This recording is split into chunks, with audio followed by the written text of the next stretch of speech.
Dr. Craig, I heard a TED Talk, which are very popular online, and it's so right up your alley, I just knew that we had to talk about it. Everything that this philosopher talked about, we've done podcasts on, and intersects with so much of your work. TED Talks, TED, it's Technology, Entertainment, and Design. It's an ideas forum. They've become quite popular.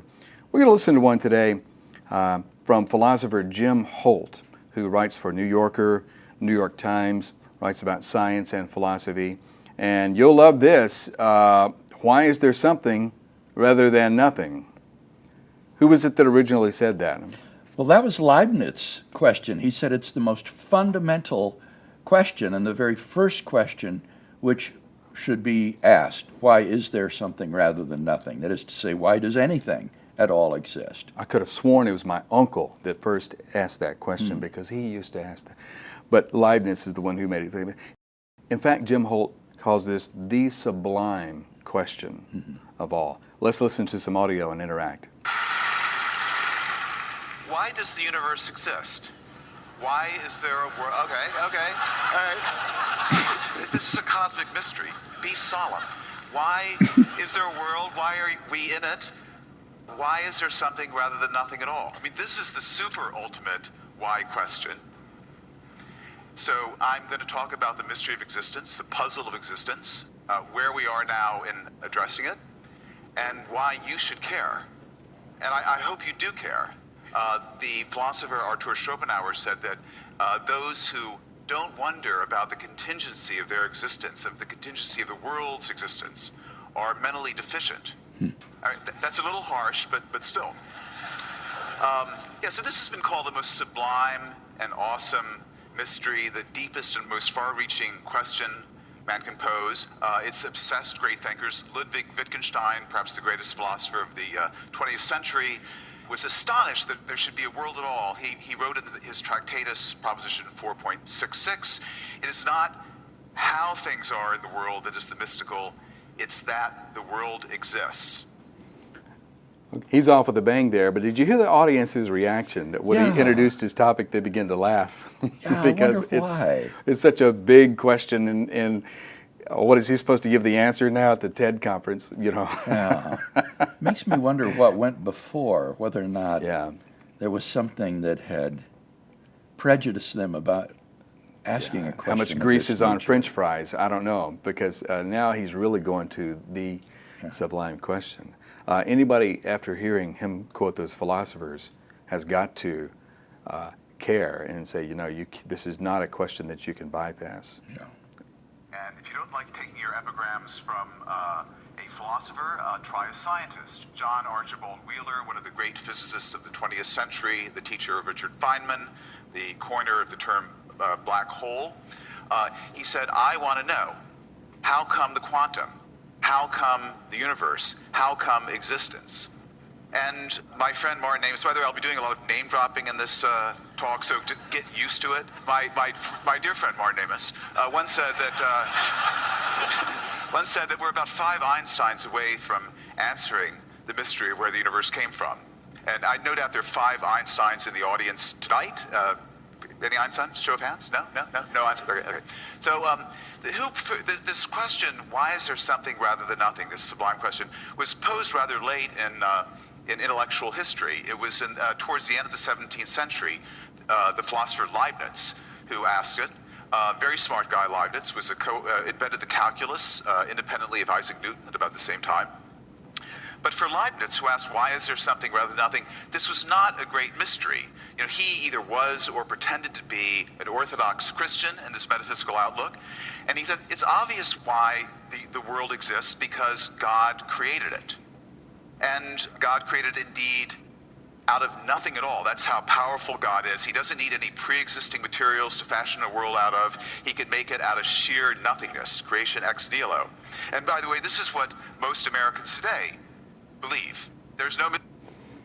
Has he characterized Leibniz's view? The only thing that I'm a little puzzled about would be his claim that Leibniz didn't think this was a difficult question, that it was easy to answer. When you read Leibniz's work, I don't get that impression that he cavalierly says, oh, this is a simple question. He gives a fairly detailed argument as to why the ultimate reason for the existence of the universe cannot be found in the universe itself, in any part of the universe, or in prior states of the universe, and therefore must be found in a transcendent being beyond the universe. So it's not a sort of quick fix for an easy question. Leibniz, I think, wrestled seriously with the question. He's saying now that most of the American population believe. History of existence for them. God made it. Okay, so let's put this in an equation.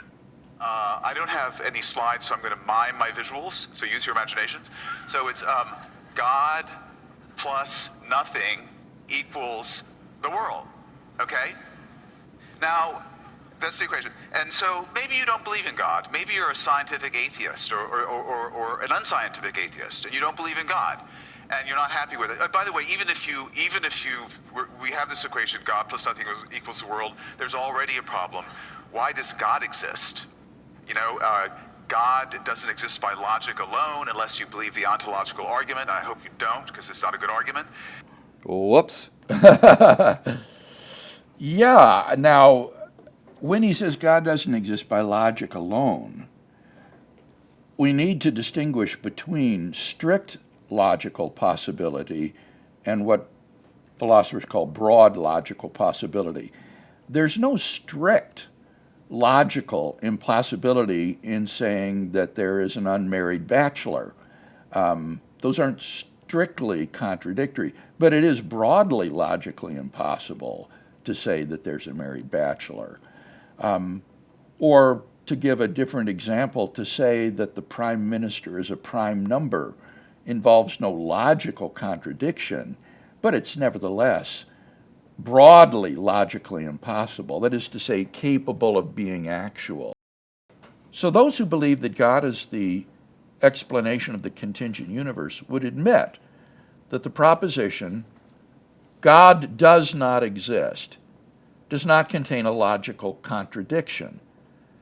But they would nevertheless say that the proposition, God exists, is logically necessary in this broad sense. It's not strictly logically necessary, and that its denial doesn't involve a contradiction, but it is broadly logically necessary. God is a necessary being in that sense. So his claim about logic needs to be nuanced somewhat, and particularly with respect to the ontological argument, the claim of contemporary proponents of the argument would be that God is broadly logically necessary and that this is possible. And if it is possible, then that means that God exists. By the way, Bill, I like the way that he put it correctly. That is, why does the universe exist? Why does God exist? Because that would be, he didn't ask where did God come from or who made God, which is the typical move. Right. But he did follow Leibniz there, which would be a legitimate question. Right. That's a very good point, Kevin. And he posed the question correctly. And Leibniz's answer is, well, there are only two kinds of being. There's necessary being and there's potential being. And so, but he didn't like the ontological argument. Let's see if he continues. Okay. So, you know, it's conceivable if God were to exist, he might wonder, you know, I'm eternal, I'm all powerful, but where did I come from? Whence then am I? God speaks in a more formal English, and so one theory is that God was so bored with pondering the puzzle of his own existence that he created the world, you know, just to distract himself. Okay, wait. Let's pause it here. Okay, what he seems to be expressing there, Kevin, is what has been called the concept of God as a factually necessary being. That is to say, God is eternal, uncaused, indestructible, and incorruptible. This was the concept of God that John Hick, my doctoral mentor in Birmingham, defended. Hick did not believe that God is a broadly logically necessary being. God is contingent in that logical sense, but he would say God is factually necessary in that he is eternal, uncaused, indestructible, and incorruptible. And here Holt is quite right. A God who is merely factually necessary might still wonder, why do I exist, rather than nothing? And I think that drives us ultimately to a higher and more adequate concept of God as a metaphysically necessary being, a being whose non-existence is broadly logically impossible. So although I once, following Hick, believed God to be merely factually necessary, with a deeper understanding of the ontological argument and the distinction between strict and broadly logical necessity, I came to embrace the view that God's existence is broadly logically necessary and not merely factually necessary. Can you explain to us why Swinburne has a view similar to this, of a contingent God? Swinburne's view is the same as Hick's. And I don't know, I've never talked to him about this. All I could say is that back in the 50s and 60s, it was just very widely assumed by philosophers that the only logically necessary truths were analytic truths, like if it is raining, it is raining, or something of that sort. And on that basis, a proposition like God exists isn't strictly logically necessary. The proposition God does not exist has no contradiction in it. And so I think that philosophers who were trained and educated in that era tended to have this view of God as merely factually necessary. But what's happened since Kripke and the development of possible world semantics is that I think philosophers have become completely open to the idea of a being that exists in every logically possible world and is therefore metaphysically or broadly logically necessary. It's impossible that God not exist. There is no possible world in which God fails to exist. And so God isn't merely factually necessary. And I suspect that Swinburne's holding to this other view may be sort of a hangover from this earlier era during which he was educated. And I don't know, though, why he hasn't changed his mind in the way that I did. We'll give him a call sometime. Let's continue then with Jim Holt. Forget about God. So we have, take God out of the equation, we have blank plus nothing equals the world. Now, if you're a Buddhist, you might want to stop right there, because essentially what you've got is nothing equals the world, and by symmetry of identity, that means the world equals nothing. Okay, and to a Buddhist, the world is just a whole lot of nothing. It's a big cosmic vacuity, and we think. Now wait, that's not right. He's misstated. It's God plus nothing equals the world, right? Mm-hmm. That doesn't make the world identical to nothing. That would make the world identical to God, which may also have pleased the Buddhist or the Hindu. But here one is being sloppy. What one means is not that God and nothing are identical to the world. What one means is that God is the cause of the world, but there isn't any material cause of the world. It's not a matter of composition, of having God and having nothing, and then this is identical to the world. That's using that sign of identity, equals, like 2 + 2 = 4. Mm-hmm. That's just misleading. That's fine for popular level talk, but then he shouldn't be drawing these kinds of false identifications out of it as he just did. The connection between God and the world is causal. It's not one of identity. Okay. Out there, but that's because we're enslaved by our desires. If we let our desires kind of melt away, we'll see the world for what it truly is, a vacuity, nothingness, and we'll slip into this happy state of nirvana, which has been defined as having just enough life to enjoy being dead. Okay, so that's it. That's the Buddhist thing. Okay, but I'm not. I'm a Westerner, and I'm still concerned with the puzzle of existence. So I've got blank plus. It's going to get serious in a minute. So blank plus nothing equals the world. What are we going to put in that blank? Well, how about science? I mean, science is our best guide to the nature of reality, and the most fundamental science is physics. That tells us what naked reality really is. That reveals what I call tau photu, the true and ultimate furniture of the universe. So maybe physics can fill this blank. And indeed, since about the late 1960s, around 1970, physicists have purported to give a purely scientific explanation of how a universe like ours could have popped into existence out of sheer nothingness, quantum fluctuation out of the void. Stephen Hawking is one of these physicists, more recently Alex Vilenkin, and the whole thing has been popularized by another very fine physicist and friend of mine, Lawrence Krauss, who wrote a book called A Universe from Nothing. And Lawrence thinks that he's a militant atheist, by the way, so he's gotten God out of the picture.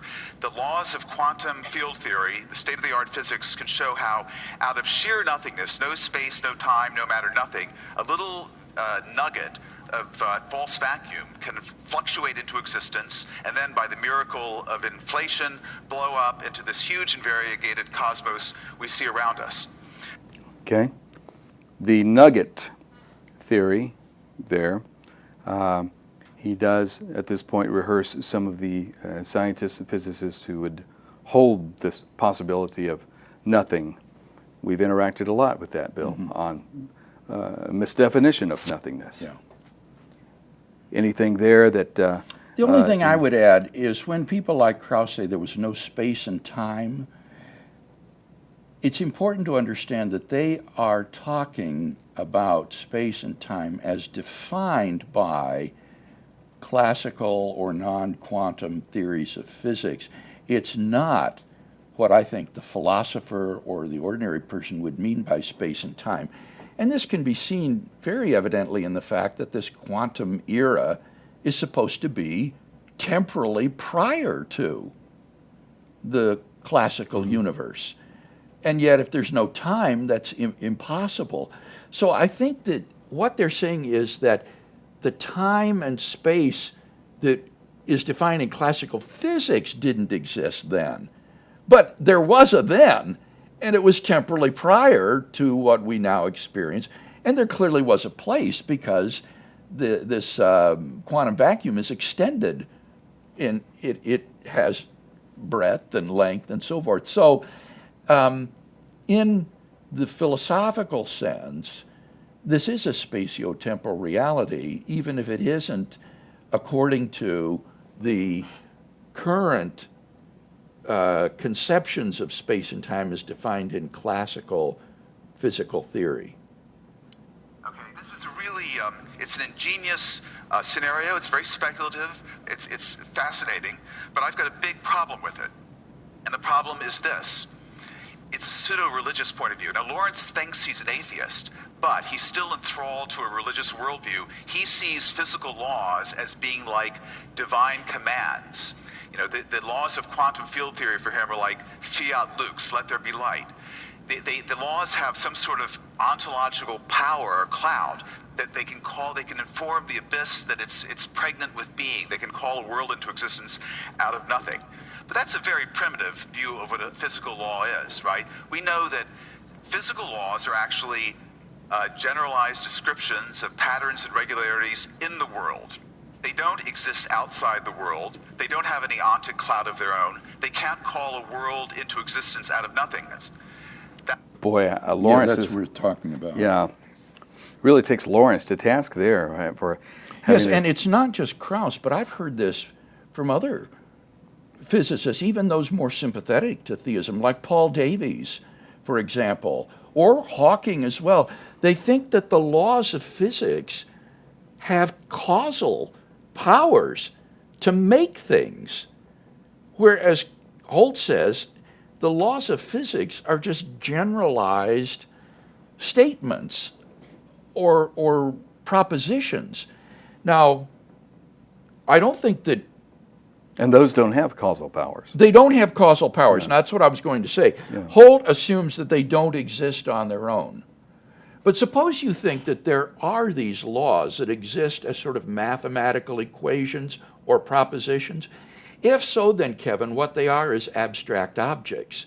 And abstract objects are causally effete. They have no causal powers. So even if you say that these things do exist on their own, they cannot be responsible ontologically for the origin of the universe because they don't have causal powers. So his critique, I think, is spot on in that respect. Okay. That's a very primitive view of what a scientific law is. And if you don't believe me on this, you can listen to Stephen Hawking, who himself put forward a model of the cosmos that was self-contained, didn't require any outside cause, any creator. And after proposing this, Hawking admitted that he was still puzzled. I mean, this model is just equations. What breathes fire into the equations and creates a world for them to describe? He was puzzled by this. So equations themselves can't do the magic, can't resolve the puzzle of existence. And besides, even if the laws could do that, why this set of laws? Why quantum field theory that describes a universe with a certain number of forces and particles and so forth? Why not a completely different set of laws? There are many, many mathematically consistent sets of laws. Why not no laws at all? Why not sheer nothingness? So this is a problem, believe it or not, that reflective physicists really think a lot about. And at this point, they tend to go metaphysical. Say, well, maybe the set of laws that describe our universe, it's just one set of laws, and it describes one part of reality, but maybe every consistent set of laws describes another part of reality. And in fact, all possible physical worlds really exist. They're all out there. We just see a little tiny part of reality that's described by the laws of quantum field theory, but there are many, many other worlds, parts of reality that are described by vastly different theories that are different from ours in ways we can't imagine, that are, inconceivably exotic. Wow, he says even the most ardent physicist can't help but go metaphysical when they're talking about these things. And what he seems to be describing here is a sort of modal realism according to which other possible worlds are actual, concrete, spatiotemporal realities, which is an extravagant metaphysical view for which I think there's just no good argument at all. He calls it exotic. Yeah, and it has some really bizarre consequences. For example, if you were in these other worlds, then there's this counterpart to you that is in these other worlds, and it's not you, but it's a sort of counterpart to who you are. But then what does it mean to say that you possibly have, say, blonde hair?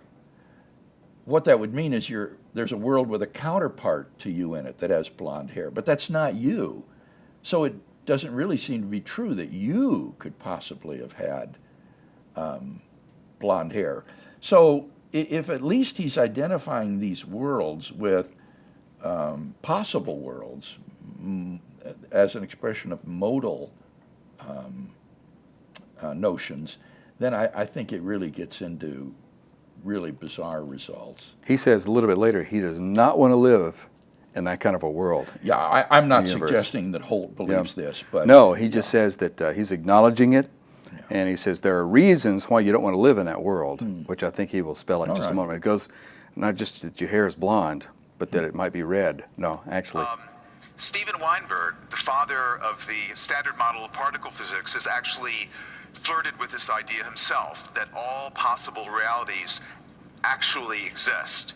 Also, a younger physicist, Max Tegmark, who believes that all mathematical structures exist, and mathematical existence is the same thing as physical existence, so we have this vastly rich multiverse that encompasses every logical possibility. Now, in taking this metaphysical way out, these physicists and also philosophers are actually reaching back to a very old idea that goes back to Plato. It's the principle of plentitude or fecundity, or the great chain of being, that reality is actually as full as possible. It's as far removed from nothingness as it could possibly be. So, we have these... Okay. Principle of plentitude. Yes, I don't think that's fair to Plato, because Plato wouldn't have imagined that the realm of the forms or the abstract objects could encompass self-contradictory entities, that there would be square circles, for example. But on this view that every possible mathematical structure is instantiated someplace, it would be important to understand these are inconsistent with each other. And so they're saying that these logical inconsistencies are actualized. This is a view that I think is frankly just nonsense, because logical contradictions cannot be true. This is old. This has been in popular culture for a long time. Even Star Trek episodes from the '60s have evil Spock and good Spock meeting one another, and one's got a goatee. He's the bad one. So this has been in popular culture for a while. Two extremes now. We have sheer nothingness on one side, and we have this vision of a reality that encompasses every conceivable world at the other extreme, the fullest possible reality, nothingness, the simplest possible reality. Now, what's in between these two? I want to highlight these two extremes that he says. On the one hand, you've got every possible reality that exists. On the other hand, you've got nothing. Now, those are the two extremes, he says, and he wants to speculate as to what's in the middle. Mm-hmm. Perhaps the answer is in the middle. Well, we already know that the one extreme is false because we exist. So nothingness you can rule out. Right. It's the whole question, why is there something rather than nothing, indicates that we know that at least we exist. And even if the rest of the world is an illusion of my consciousness, it's undeniable that I at least exist. So nothingness, that alternative is simply ruled out. Yeah. Extremes. There are all kinds of intermediate realities that include some things and leave out others. So one of these intermediate realities is, say, the most elegant, the most mathematically elegant reality that leaves out the inelegant bits, the ugly asymmetries and so forth. Now, there's some physicists who will tell you that we're actually living in the most elegant reality. I think that Brian Greene is in the audience, and he has written a book called The Elegant Universe. He claims that the universe we live in mathematically is very elegant. Don't believe him. It's an ugly, no, it's a pious hope. I wish it were true, but I think the other day he admitted to me it's really an ugly universe. It's stupidly constructed. It's got way too many arbitrary coupling constants and mass ratios and superfluous families of elementary particles. And what the hell is dark energy? It's a real, it's a stick and bubblegum contraption. It's not an elegant universe. Okay, I think he's being funny and facetious. But that often gets to an objection you hear against God, is that, well, the universe would be better designed. Yeah, that's very different than this, though, Kevin. I mean, those people are talking, oh, absolutely. They're talking about things like the optic nerve going through the retina, or the tailbone, or the way our wisdom teeth don't fit in our jaw. Our those backs are too straight. Yeah, that kind of stuff. Here he's talking about whether or not there's absolutely perfect symmetry between particles, or might there be sort of an extra type of particle that doesn't have a partner, another one. And that isn't ugly in a design sense. That might be the best way to make a universe. It just wouldn't be perfectly symmetrical. So he's saying it's sloppy. Well, they're using the word beauty here in this quasi mathematical sense of perfectly symmetrical, and I think you and I know that often beauty will be the result of asymmetry. Mm-hmm. Mm-hmm. And then there's the best of all possible worlds in an ethical sense. Now, you should get settled now, because a world in which sentient beings don't suffer needlessly, in which there aren't things like childhood cancer or the Holocaust. This is an ethical conception. And anyway, so between nothingness and the fullest possible reality, various special realities. Nothingness is special. It's the simplest. Then there's the most elegant possible reality. That's special. The fullest possible reality. That's special. But what are we leaving out here? There's also just the crummy, generic realities that aren't special in any way, that are sort of random. They're infinitely removed from nothingness, but they fall infinitely short of complete fullness. They're a mixture of chaos and order, of mathematical elegance and ugliness. So I would describe these realities as an incomplete, an infinite, mediocre, incomplete mess, a generic reality, a kind of cosmic junk shot. And these realities, is there a deity in any of these realities? Maybe, but the deity isn't perfect like the Judeo-Christian deity. Okay, yeah, see, there you've got to stop it immediately. He's assuming that God could not design a world that would exhibit certain sorts of asymmetries. And as I just said, that's false. It may be that a world having certain asymmetries in it is a better world. It could be a world that would allow embodied observers like us to exist. So that's a big leap to say that a perfect being could not make a world unless that world exhibited perfect mathematical symmetries. And he says, he gives a nod to the Judeo-Christian God as being perfect and so on, but let's see what he continues to say. Isn't all good and all powerful. It might be instead 100% malevolent, but only 80% effective, which would pretty much describes the world we see around us, I think.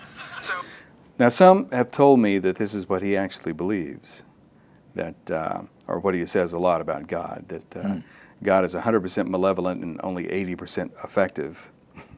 And so that's why you see so much evil in the world. Now, I must say, Kevin, that seems to me to underestimate enormously what an 80% effective deity could do to make life miserable for us.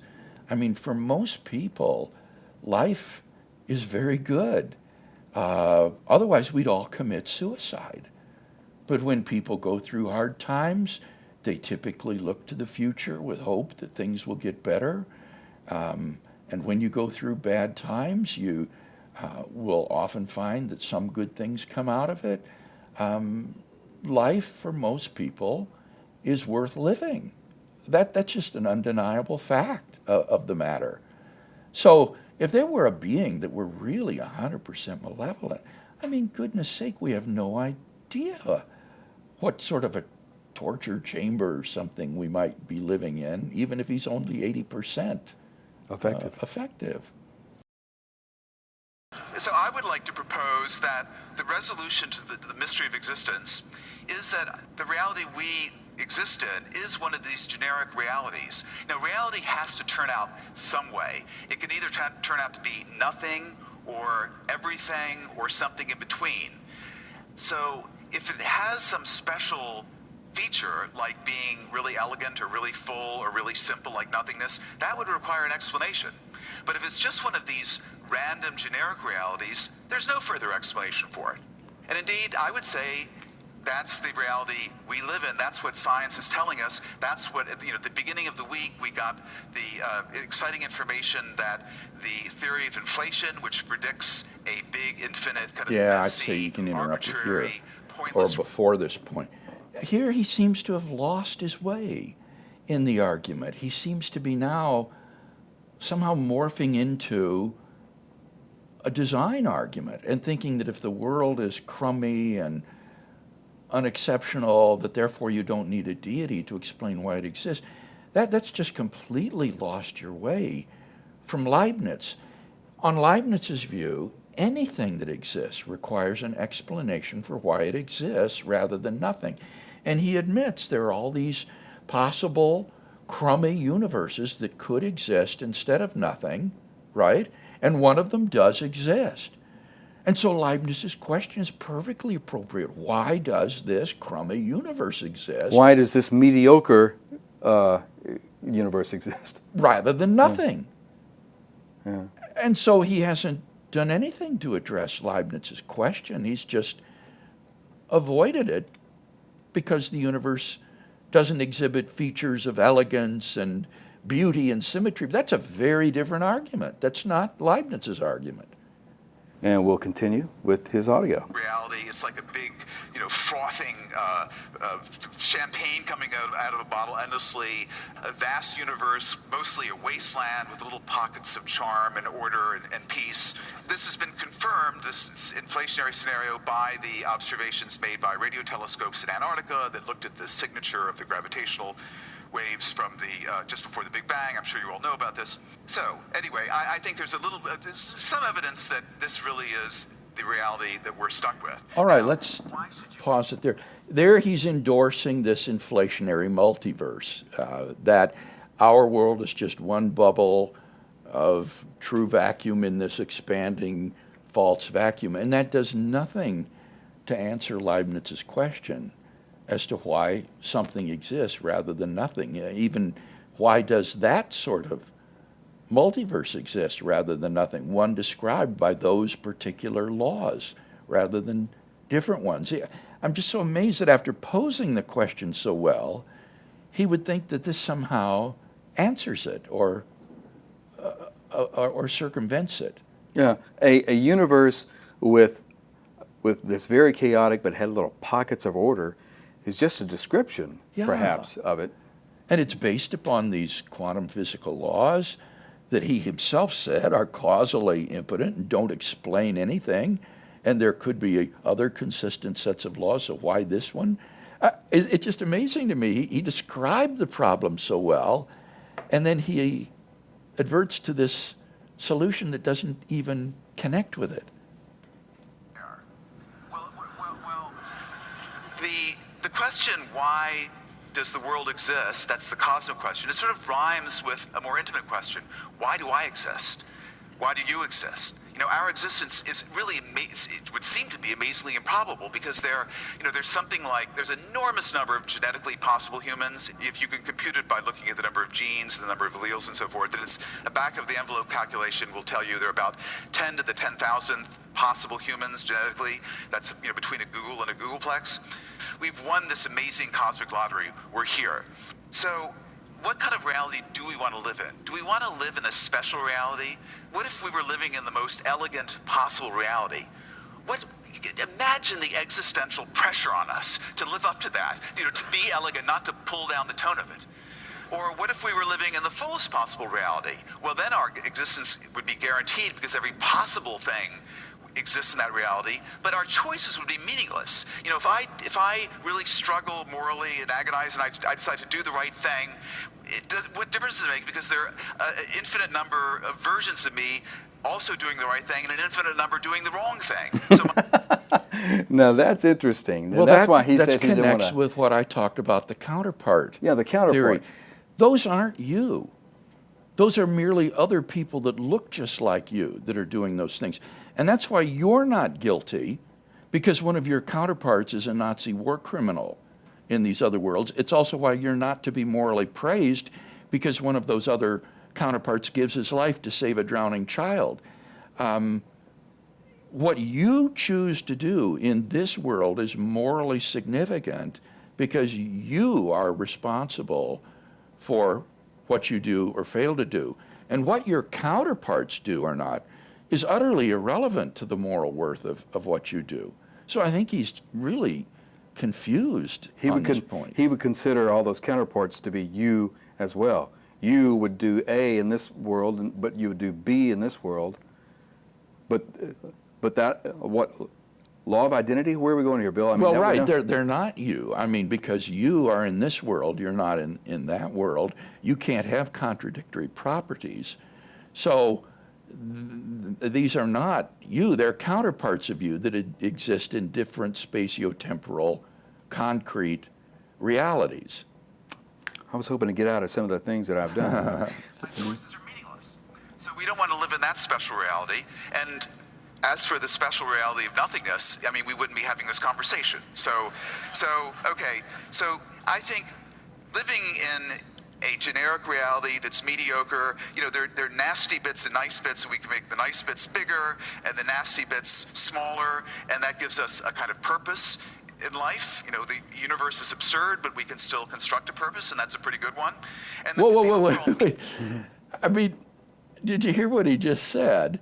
The universe is purposeless, but we can construct a purpose. This is exactly the sort of despair of existential philosophers who talk about the meaninglessness of life and the purposelessness of the universe and of my own individual life.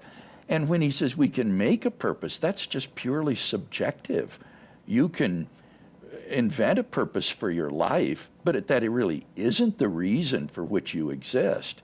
And on this view, there's no more difference between a person who decides to become a Hitler or a Mother Teresa. It's like the difference between going to McDonald's or Burger King. It's just arbitrary because there is no objective purpose for which you exist. These are subjective illusions of human beings. I also just want to comment, I don't know whether I'm making too much of this, but you notice he didn't want to live in the elegant universe because we would be incapable of living up to the demands of Imagine that. the pressure. Yeah. The existential pressure.